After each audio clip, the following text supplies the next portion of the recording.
Hello students, welcome to the YouTube channel of Sacred Heart School. Class 10th student, it's your first chapter of Geography, Resource and Development. Many of the students have already studied about this, but after the shuffling of students, we are going to restart this chapter again. Because many of the students have not been studied yet. Because of this, we have to read this chapter in a short manner, in a process of skip reading. So let's start now. First, when you open the chapters, what is the name of the chapter? Resources and Development. So what is the meaning of resources and what is the meaning of development? इस chapter में आपको resource और development दोनों, इस chapter का resource और development नाम क्यों पड़ा है? क्योंकि आप अपनी लाइफ में, आप अपने प्रेजेंट में, इस टाइम पे जितनी भी चीज़ें यूज़ करते हो वो सारी की सारी चीज़ें क्या कहलाती हैं? रिसोर्स कहलाती हैं. इवन कि आप एक अगर निडल लेते हो या बड़ी से बड़ी machinery, even human being also is also resource. तो ये जितने भी रिसोर्सेज हैं, क्या ये अचानक से आ गए हैं हमारे सामने? और अचानक तो आया नहीं, धीरे धीरे एक लॉन्ग प्रोसेस ऑफ टाइम रहा है, एक लार्ज प्रोसेस ऑफ टाइम रहा है, जिसके बाद ये रिसोर्स आए. तो इन रिसोर्सेज के साथ हमारा डेवलपमेंट कैसे हुआ, ये रिसोर्स डेवलप कैसे होते हैं, इन रिसोर्स का डेवलपमेंट कैसे हुआ, ये रिसोर्स हमारे सामने पाए कहाँ से जाते हैं, उन रिसोर्सेज के फीचर्स क्या क्या हैं, उन सबको हम आज इस चैप्टर में पढ़ेंगे. तो सबसे पहले हम स्टार्ट करते हैं रिसोर्स के डेफिनेशन से. तो अगर आप रिसोर्स के डेफिनेशन को देखते हैं तो रिसोर्स के डेफिनेशन को देखने के बाद आपको क्या पता चलता है? आपको फर्स्ट बुक में पहले ही लिखा हुआ है, everything is available in our environment which can be use to satisfy our needs provided it's technologically accessible and economically feasible and culturally acceptable can be termed as resource. तो इसका मतलब है कि वो सारी चीज़ें जो कि हमारे इन्वायरमेंट में पाई जाती हैं और जो हमारे नीड्स को सेटिस्फाई करती हैं और जिनको हम टेक्नोलॉजिकली यूज़ कर लेते हैं, इकोनॉमिकली जो हमारे लिए बहुत फिजिबल होती हैं और कल्चरली जिसे हम इजीली एक्सेप्ट कर लें, उसे हमने क्या नाम दिया है? रिसोर्स का नाम दिया. तो ये रिसोर्स की डेफिनेशन है जो आपको कॉमनली याद रखनी पड़ेगी, जो कि आपको याद होनी चाहिए.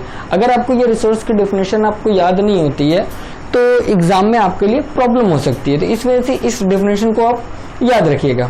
अब आप देखो, जितनी भी थिंग्स हमारे इन्वायरमेंट में पाई जाती है, all the things are present in our environment. How can we use this things in our life after the accessibility of technology? जितने भी रिसोर्सेज हैं उन रिसोर्सेज का बेटर यूज कब कर सकते हैं? जब टेक्नोलॉजी को से आप उन रिसोर्सेज को एक्सेस कर पाओगे. और ह्यूमन बीइंग क्या करता है? जो नेचुरल रिसोर्सेज है, नेचुरल रिसोर्सेज को अपने मेंटल एबिलिटी के बेस पे, याद रखना, अपने मेंटल एबिलिटी के बेस पे ह्यूमन बीइंग क्या करता है? इन रिसोर्सेज को टेक्नोलॉजिकली एक्सेसिबल या अपने यूज के लिए बनाता है. तो जितने भी रिसोर्सेज आपके इन्वायरमेंट में, उन सारे रिसोर्सेज की 3 प्रोसेस होती हैं. सेंटर पॉइंट क्या होगा? ह्यूमन बीइंग होगा. अब ह्यूमन बीइंग क्या करता है? वो फिजिकल इन्वायरमेंट या नेचर से इन रिसोर्सेज को लेता है. उसके बाद क्या करता है कि जो इंस्टीट्यूशंस बनाए हुए हैं इसको निकालने के लिए, इसको यूज करने के लिए, जो अथॉरिटीज हैं वो भी इसी की बनाई हुई है, ह्यूमन बीइंग के. और इन रिसोर्सेज को यूज करने के लिए हम जो टेक्नोलॉजीज बनाते हैं वो भी किसकी बनाई हुई है? ह्यूमन बीइंग्स की. यानी कि इंस्टीट्यूशंस भी ह्यूमन बीइंग बना रहा है, टेक्नोलॉजी भी ह्यूमन बीइंग बना रहा है. और इन दोनों के बाद फिजिकल इन्वायरमेंट में या नेचर में जो चीजें पाई जा रही हैं, जितने भी रिसोर्सेज पाए जा रहे हैं, उनका यूज भी ह्यूमन ही कर रहा है. ये आपको एक सिंबल दिया गया है, सिंपल सा, कि इस सिंबल के थ्रू आप समझ सके कि रिसोर्स की असल डेफिनेशन है क्या. अब देखिए, बातें हम मेन पॉइंट पे, जो आपकी बुक में ऑलरेडी आपके पास फ्लो चार्ट ये दिया हुआ है. तो रिसोर्सेज कितने टाइप के होते हैं? एक तो हो गया नेचुरल रिसोर्स, दूसरा होता है, आप जानते हो, मैनमेड रिसोर्सेज. मैनमेड रिसोर्सेज पर भी मैं आऊंगा किसे कहते हैं. तो नेचुरल रिसोर्सेज में 2 टाइप के रिसोर्सेज होते हैं, रिन्यूएबल एंड नॉन रिन्यूएबल. तो आई थिंक मुझे रिन्यूएबल और नॉन रिन्यूएबल को डिफाइन करने की जरूरत नहीं है, लेकिन आगे मैं फिर भी आपके एग्जांपल के लिए अभी आगे मैं समझा दूंगा. तो ये जो रिन्यूएबल और नॉन रिन्यूएबल होते हैं, ये तो आप समझते ही हो क्या, क्योंकि आपने क्लास 6, 7, 8, 9, 10 इन सब में पढ़ा हुआ. अब ये जो नॉन रिन्यूएबल है इनमें रिसाइकेबल भी होते हैं और नॉन रिसाइकेबल भी होते हैं। जैसे रिसाइकेबल में कौन से हो गए, मेटल्स हो गए, आयरन हो गया, गोल्ड हो गया, सिल्वर हो गया, टिन हो गया, ये सारी चीजें क्या रिसाइकेबल हैं। हालांकि वो नॉन रिन्यूएबल हैं, इनका प्रोडक्शन में लॉन्ग पीरियड ऑफ लाइफ लगता है, 1000 ऑफ ईयर्स लगते हैं, लेकिन ये रिसाइकेबल है। Non recyclable for example fossil fuels में कौन कौन सी चीजें आ गई, कोल एंड पेट्रोलियम। उसके बाद आ जाओ आप रिन्यूएबल रिसोर्सेज पे। रिन्यूएबल रिसोर्सेज में wind, water, solar energy, these are the renewable resources. आप चाहे कितना भी यूज करो, इसको कितनी बार यूज करो, ये खत्म होने वाला नहीं है। उसके बाद बायोलॉजिकल में जो नेचुरल वेजिटेशंस हैं वो भी तो रिन्यूएबल हैं। एक अगर आप पेड़ कट करते हो तो धीरे धीरे दूसरा उसकी जगह पे आ जाता है, वैसे ही वाइल्ड लाइफ है, ये भी रिन्यूएबल है। तो कुल मिलाकर जितने भी रिसोर्सेज है ये एक रिसोर्सेज का फ्लो चार्ट है। अब हम क्या करेंगे आपके चैप्टर में कि जितने भी रिसोर्सेज हैं हम क्या समझते हैं कि these resources are the free gift of nature. नहीं, ये रिसोर्सेज आप जहां भी सुनते हो कि these resources are the free gift of nature, ये रिसोर्स आपके फ्री गिफ्ट नहीं है, इस बात का ध्यान रखना। आप फ्री गिफ्ट हम क्यों नहीं कह रहे हैं, क्योंकि रिसोर्सेज जितने भी हैं ये ह्यूमन एक्टिविटीज के resources are in the presence at the earth only because of the activities of human activities की वजह से ही हमारे यहाँ पे मौजूद है, यहाँ पे दिखाई देते हैं। तो human being them transform these resources themselves. ये ह्यूमन बीइंग क्या करता है, इन रिसोर्सेज को अपने लिए ही ट्रांसफॉर्म करता है। जैसे अपने लिए ट्रांसफॉर्म करने का क्या मतलब है, मैं आपको एक एग्जांपल दे दूंगा। एग्जांपल का क्या मतलब है कि कहीं पे भी ऑयल फील्ड है, ऑयल फील्ड जमीन के अंदर है, ह्यूमन ने टेक्नोलॉजी का यूज किया, उस ऑयल को एक्सेस किया, उसको ड्रेन किया, उसको निकालने के बाद उसको फिल्टर किया। तो ह्यूमन ने क्या किया कि वो नेचर का है, वो पड़ा हुआ है, लेकिन ह्यूमन बीइंग ने क्या किया, उसे ट्रांसफॉर्म करके यूज किया।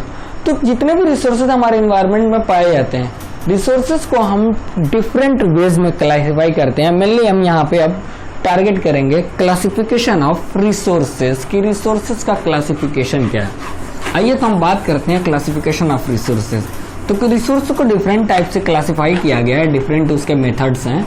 अब क्लासिफिकेशन ऑफ रिसोर्सेज में आपका फर्स्ट क्लासिफिकेशन है classification of resources on the basis of origin. तो पहले हम लिख लेते हैं क्लासिफिकेशन ऑफ रिसोर्सेज। ये आपके एग्जाम के लिए बहुत इंपॉर्टेंट है। क्लासिफिकेशन आपको याद रखना पड़ेगा सारा का सारा। कभी कभी 3 मार्क्स में आ जाता है, कभी कभी 5 मार्क्स में आ जाता है। तो जिस हिसाब से आपको उसे क्वेश्चन पूछेगा उसी हिसाब से आपको आंसर देना होगा। अगर आपको 3 मार्क्स में पूछता है, कभी कभी 2 मार्क्स में ये क्वेश्चन आ जाता है।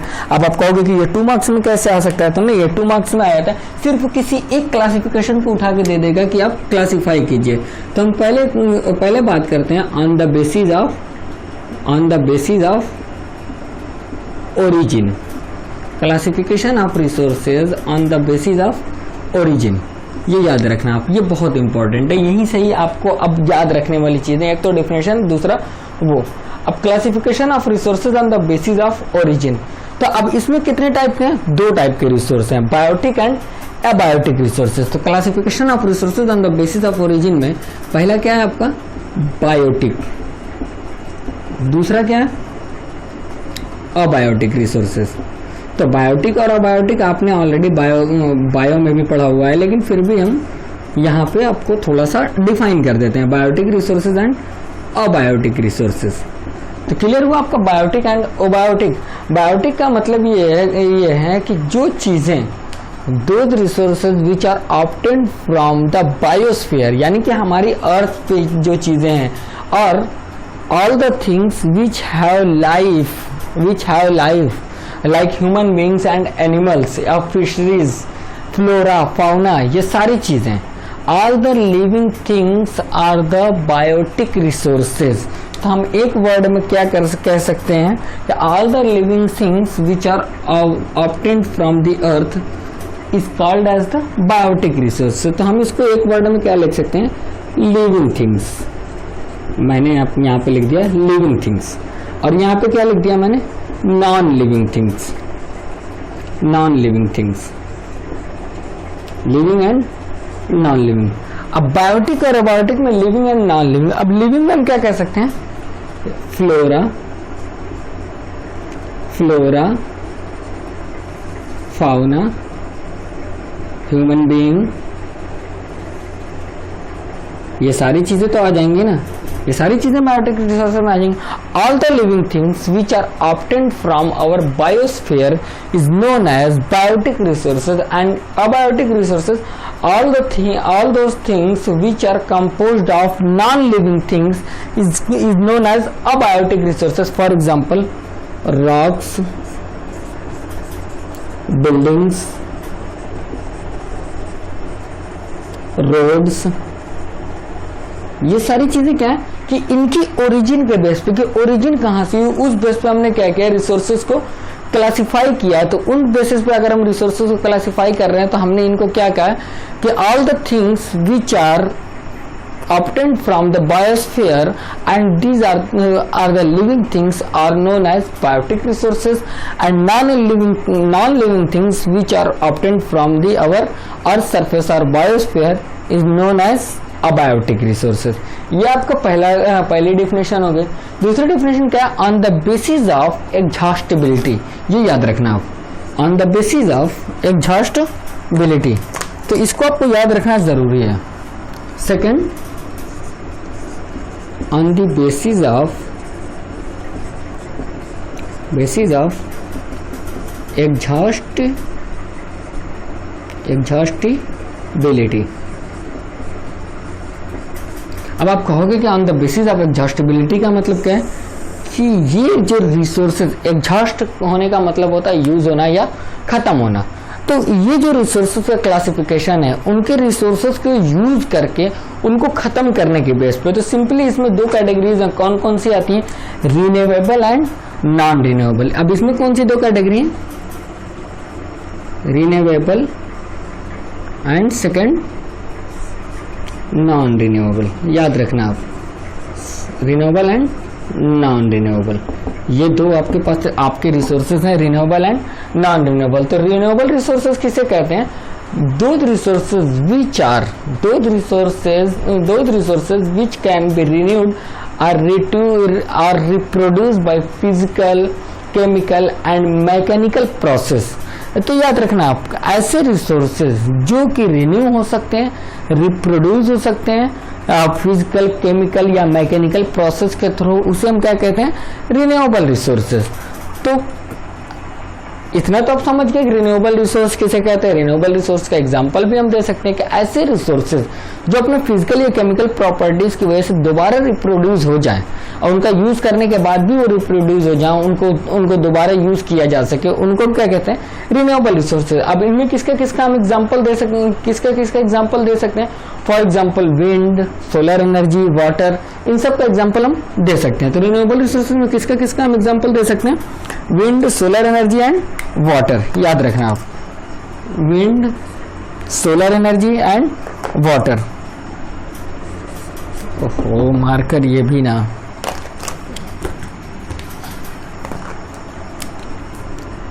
Wind, solar energy and water,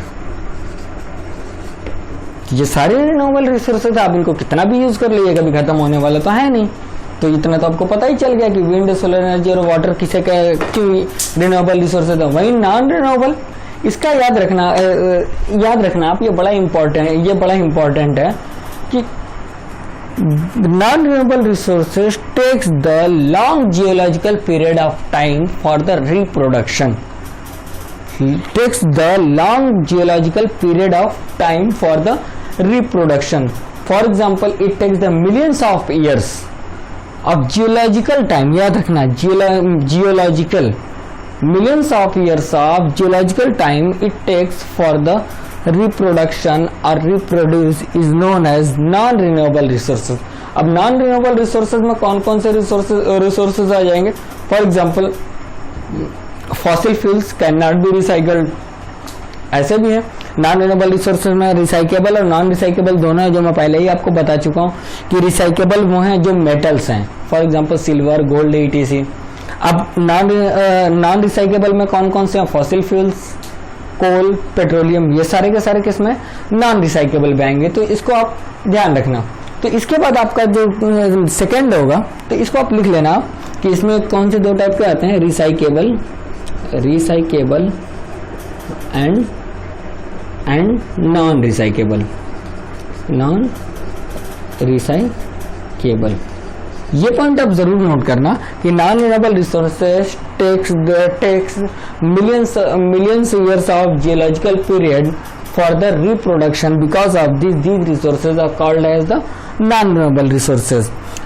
These non-renewable resources are two types. Firstly, recyclable resources and second, non-recyclable. तो recyclable में आपको पता ही है मेटल्स का एक एग्जांपल आपके लिए सफिशिएंट है। इसमें फ्यूल में आप जानते ही हो क्या क्या चीजें, फ्यूल में पेट्रोलियम, नेचुरल गैस और कोल, ये सारी चीजें किसमें नॉन रिसाइकेबल में आ जाएंगे। इसके बाद हम आते हैं, आपका थर्ड है classification of resources on the basis of ownership.